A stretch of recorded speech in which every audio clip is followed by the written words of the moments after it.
நாங்கள் இதுக்கு கருப்பட்டி மூளை மலானூர் இந்த திருவண்ணாமலை எல்லாத்துலேயும் பருத்தி போட்டோம்.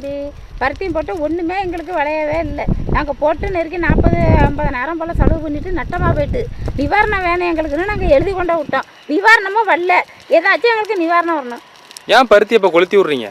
நாங்கள் கொளுத்தி விட்றோம்னா எங்களுக்கு வளையவும் இல்லை, ஒன்றும் பண்ண இல்லை. அது புகையும் உண்டு, இது மாதிரி வீணாக போயிட்டு அப்புறம் நடணும்ல. அப்போ நாங்கள் என்னத்தை கொளுத்தி விடுறது? கொளுத்தி விடாமல் எப்படி நாங்கள் நட முடியும்?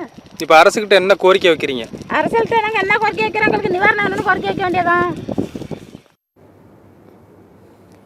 திருவாரூர் மாவட்டத்தில் பல கிராமங்களில் பருத்தி செடிகளை விவசாயிகள் தீயிட்டு கொளுத்து வரக்கூடிய அவலமானது அரங்கேறிக் கொண்டிருக்கிறது. விவரங்களோடு இணைக்கிறார் செய்தியாளர் ஜெய்வந்த். வணக்கம் ஜெய்வந்த், விவரங்கள்.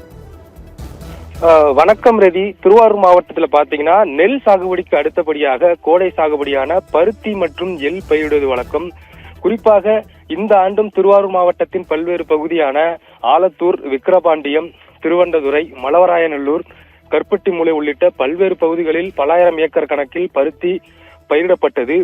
குறிப்பாக பருவம் தவறிய பெய்த கனமழையின் காரணமாக பருத்தி செடிகள் பாதிக்கப்பட்ட நிலையில் மீண்டும் பருத்தி விதைகளை வாங்கி விவசாயிகள் பயிர் செய்தனர்.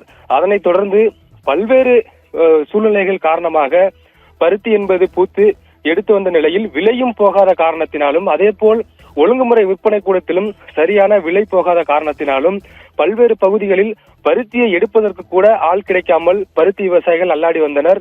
மேலும் பருத்திக்கு பயிர் காப்பீடு செய்து கொள்ளலாம் என அரசின் சார்பில் தெரிவிக்கப்பட்ட நிலையில் ஏக்கருக்கு சுமார் 900 ரூபாய் செலுத்தி பருத்தி காப்பீடு செய்தனர்.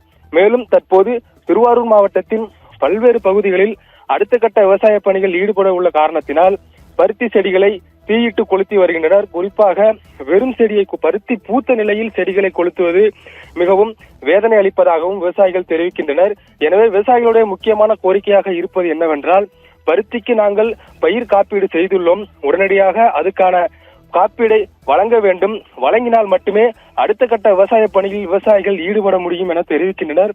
குறிப்பாக பருவம் தவறிய பெய்த கனமழையின் காரணமாகவே பருத்தி செடிகள் முற்றிலும் பாதிக்கப்பட்டு விலையில்லாமல் போனதால் தற்போது பருத்தி செடியை கொளுத்தி வருவதாக விவசாயிகள் தெரிவிக்கின்றனர்.